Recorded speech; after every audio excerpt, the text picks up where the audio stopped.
You're probably watching Netflix, you're watching your show, you're catching up on stuff because it feels easier for your brain. It's a release valve, and I get it. I've been there. I have my point where it drains, but here is the magic piece as to how it can get you to get to the point of that tank lasting for a while and how successful people get so much more done than you do in a period of time. Oh, hit this, hit that, hit the button. Hey. If you don't change this one thing, you will never catch the person you're chasing. And I mean, when I say chasing, it's a person you are trying to catch up to success-wise. It could be a colleague, it could be a boss, it could be someone else in the industry that's a competitor of yours. But there's a reason these people are ahead of you. Scientifically, we're gonna break down today. And if you don't grasp this and understand this and apply this information, you will never catch them. Not kind of, like you won't even luck out and catch them. They'll always be ahead of you.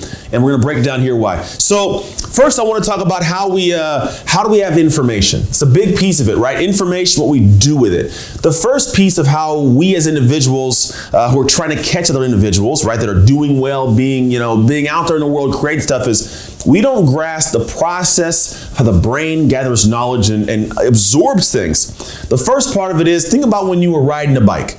And when you're riding this bike and you're learning all this stuff, it's going into what's called your prefrontal cortex. I'm learning all these things. It goes in front of my brain. I'm learning. That's taking up a lot of your processing. It's where your conscious brain's always at. I'm always thinking about stuff at this level. And then what happens, the more you do it, the brain starts tossing it back to what's called the hippocampus. The hippocampus takes all these little areas of knowledge in it. It takes them and it goes, okay, cool, we're holding it back here. It's gonna be there in operation. We need it, but you don't gotta put it back in the front brain, guys. Don't worry about that. We got the bike. Don't worry about that. We're gonna go ahead and take care of the driving, right? That's why sometimes you can wake up out of I'm driving. How did I get here? I was focused in a daydream, but the car didn't crash a mile down the road, right? It's because your hippocampus took over. So the idea is, one of the reasons people are ahead of you is because they are consistently feeding the prefrontal cortex and learning it so often. Because think about what allows you to put it back in the hippocampus: repetition. They're doing the things you're not doing. So at the end of the day, when you go to the point of saying, I'm gonna make this kind of makeshift brain. Let's see if I can make this makeshift brain. That looks kind of good, guys. Make some squiggly lines. Here we go, whatever it is. Here's your little brain. It's actually a pretty good brain. So if I got this brain, I'm saying all the information is going up inside of here in the prefrontal cortex, right? And then I'm learning. Well, what happens is you keep it there and you never stay consistent enough to drop it back to the hippocampus where it's gonna be this thing and where it takes over, and now it does all the stuff it needs to do so that your prefrontal cortex can take in new information. You're stuck on the same information that they already got running in the background.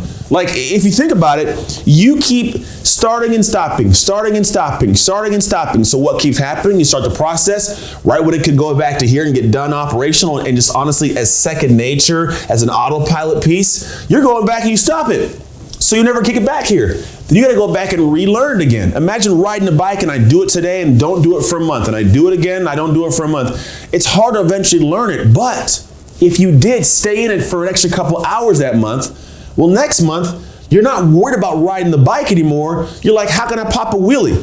How can I hit a jump? You know what I mean? You can get to the point where now you're on the next piece. So successful people already have a leg up because they're essentially just learning a long enough period of time to drop it back to make it second nature. That's why there are people you'll run into and you go, how in the world do you do all of that?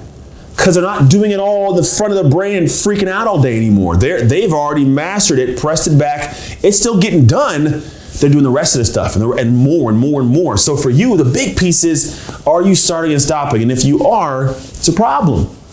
Different situation we're gonna go into in a second, but this is the first area you gotta think about, which is why people are ahead of you. Second area we're gonna go into is what I call the decision fatigue theory. It's not what I call, so everybody calls it, just so you know. This isn't something I created, but it's a concept that I want you to understand how it applies to people that are far more successful than you and how you'll never catch them.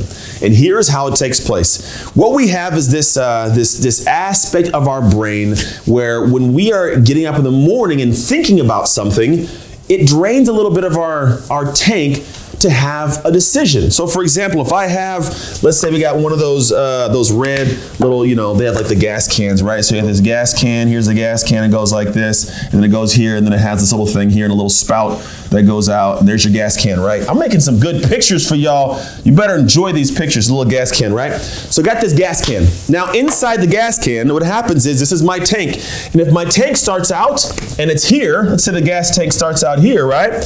What happens is when I get up in the morning, I gotta make a decision about something. I'm making choices. And let's say I gotta get up and say, do I write that email? Do I make that phone call? Do I get that workout in? Do I eat that healthy meal? Do I call my friends and say good morning to you? Do I create that project? Do I post the content? Do I film the video? Do I?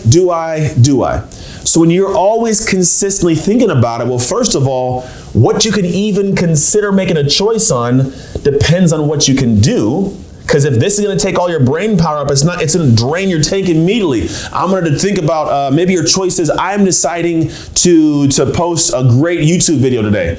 If I haven't done enough of these, when I get to the time of hitting record, I got so much stuff going on, tank is empty before I know it.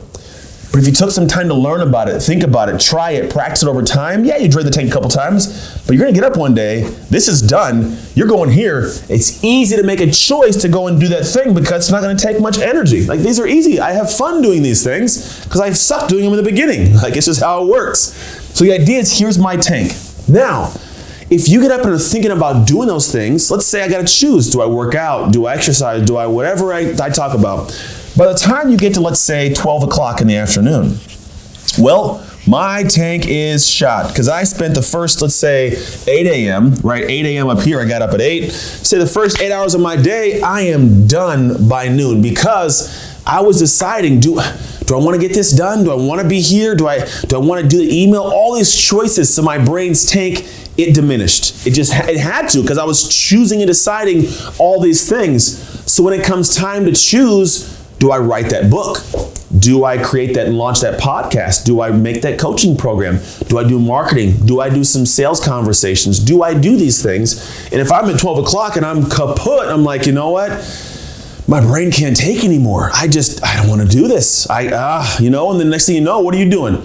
You're scrolling through social media. You're watching videos like these, right? You're probably watching Netflix. You're watching your show. You're catching up on stuff because it feels easier for your brain. It's a release valve, and I get it. I've been there. I have my point where it drains, but here is the magic piece as to how it can get you to get to the point of that tank lasting for a while, and how successful people get so much more done than you do in a period of time. So let's say for example, you're kaput after 4 hours, right? So for me, I'm going to come in and say, look, first of all, I'm starting at 6 in the morning. Because for me, I'm going to get up earlier, it's going to help me get a little farther ahead, right? Now, at the same capacity, I may go to bed a little bit earlier, but I'm still going to get up earlier and start my work day, let's say at 6 o'clock. And then here's what takes place. I don't have to decide at all whether I write the email, whether I get the workout, whether I eat the meal, it's healthy, whether I make the calls. I'm not choosing. When we look at the aspect of identity, which is what I'm big on, you'll find that the separation between you and those people is their identity and lack of having to choose whether or not they're going to do it. They're not deciding whether or not they do it because it's who they are. Now, if you don't identify as an entrepreneur, as a mom, as a dad, whatever it is, then whatever tactics and things and information you know to do, it's going to fall flat because you're going to try and do these things and you're going to be choosing whether or not you should do them. And the next thing you know, you're going to be done at 12 o'clock after 4 hours of work. So the individual who identifies as that thing, as that person, it's who I am. I don't choose, like, should I do an email? Yeah, it's who you are to send the emails out on time. Should I call him back? Yeah, it's who you are to call him back. Do I make the ask? Yeah, it's who you are to make the ask. What are you even asking? How could you not? That's who you are, man. Protect that person. Do that thing. And so what happens is, well, by the time I get to 12 o'clock, my 12 o'clock tank is like here. 12 o'clock. I got 6 hours of working from 6 to 12 because you were deciding and I wasn't. And the reason my tank is so minimal is because at the end of the day, I didn't drain it making choices. I wasn't deciding. It's funny. If you look at like Steve Jobs, what did he wear? A black turtleneck. Why? Because he didn't have to choose every morning what to wear. It kept his tank full. Barack Obama. What did Barack Obama wear? Like 2 suits. Why? Kept his decision tank full. Same with every president. They have simple suits because they have to think about, what do I wear today? It's taken off the plate. I've heard that Tom Brady, and he's a guy, an incredibly unique human. He can make decisions like nobody's business. Why? He's watched so much film so consistently, becomes second nature to him to be able to make choices. But also, the dude has a habitual routine that just happens. It's who he is to do that thing. So when you're looking at it saying, should I get up and do Tom Brady's? That's going to be a crazy regimen to get done. It is crazy for you, which means you don't do it. So guess what you don't get? His success. But he learned to do it at a level that makes it so simplistic, it's effortless effort.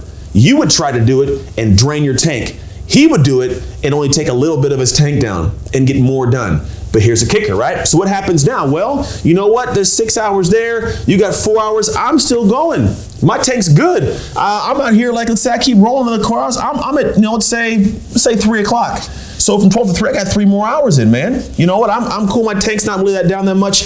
By the time I get to here, it's probably like 6 o'clock. Let's say 6 o'clock, and I got 3 more here. So 9 is what? 9. 6 plus 3 is 9. 9 plus 3 is going to be 12. So I got throughout my day from 6 to 6, and it wasn't even painful. I enjoy doing it. I get up at 6 in the morning. My family gets up at about 8. I'm still working straight through. We have some breaks. I might take a little bit of lunch, right? By the time I get to 6 o'clock and like the kids are home, we're hanging out, post sports, I'm kind of shut it down. Last night I watched a show I really like. It's called, I can't think of it. It's called The Queen's Gambit. It's a pretty cool show on Netflix. And I didn't start that until 6 o'clock, but we started at 6, 7 o'clock, I think it was, after dinner. And I was just watching. We killed the whole show. We got it done. Like, I think we went to bed at like 11. We watched like 4 episodes in an hour. Now, I enjoy my life. Like, I'm good. But from this window to this window, look, I got 12 hours of work over someone else's 4 hours of work. So guess what this extrapolates to? Look at it this way. I got this done. If we're looking at a year's time, let me get this one out too. We're looking at a year. A year, we're gonna say the years, or we'll put years here, and we're gonna say maybe years, and we'll just say time over the year. Yeah, time over the year. We'll call it that. It's gonna be a weird scale. Bear with me here, because I don't know if this is perfect. No, it would have been reverse. It would be this. We're gonna say time. There we go. Over this year, right? So we could say like it's gonna be January. It's gonna be December, right? So the time. Here's how these 2 different scales are gonna look. For you got, I don't know, let's say the time spent is going to be, we're going to say these little 4 marks here. Those are our 4 separation marks between the hours. We'll call them hours. 4, 8, 12, 16, whatever it is. And so it takes place now as I go here. I say over a year from January to December, because you can only work 4 hours a day, your output was like this. You got that much done. So from January to December, you got 4 hours a day of work done consistently. You got some things done. You made some progress. Cool. You made progress. Everything's all good and well. But for me, I got no problem working 12 hours a day and getting stuff done productive, focused, with no issues, no distractions. At the end of the year, I am up here. So this is how you'll never, ever, ever catch a person who's successful, who's operating a different tick identity-wise because of the decision tank theory that we're working on. At the end of this year, I got 3 years to year 1. I have 2 more years worth of effort, focus, progress. You'll never catch me. You never will. You'll never catch the person you're seeking because for you keep starting and stopping the process. You keep getting to the point of like, I'll start this and I stop it. I'm going to do this and I stop it. And it never goes back to the point of being a consistent piece of who you are, to it's second nature to do that thing. So it drains your tank every time you apply the information. You're going out and trying it and it drains you. After 4 hours, you're smoked. You can't focus anymore. And then when I'm up earlier than you and I'm working just as long, but I'm getting done later than you, I got all the hours in. My tank didn't drain because I didn't have to decide whether or not to do that thing. It was who I was. So now I got more years on you, and you're still trying to play catch up.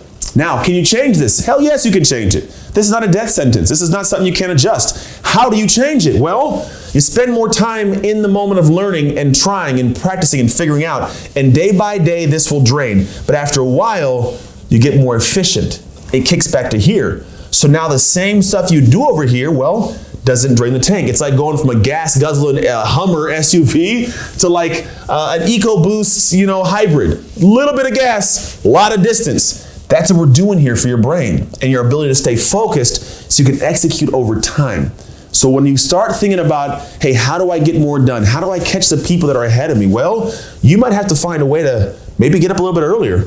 Stay up a little bit later, be able to get more done. Also, you can keep learning more information because at some point people, they get tired of learning stuff. Keep learning more. Make it part of your regimen, just the stuff in the background that it oozes through, you will start killing it. And then all of a sudden, you're starting to get where they're doing their, 3, you're up here. And up, you just keep going. You can climb because you'll be able to do more in that time, which means more focus, more execution, more gets done. That's why when you get in the room with like a billionaire, they say this.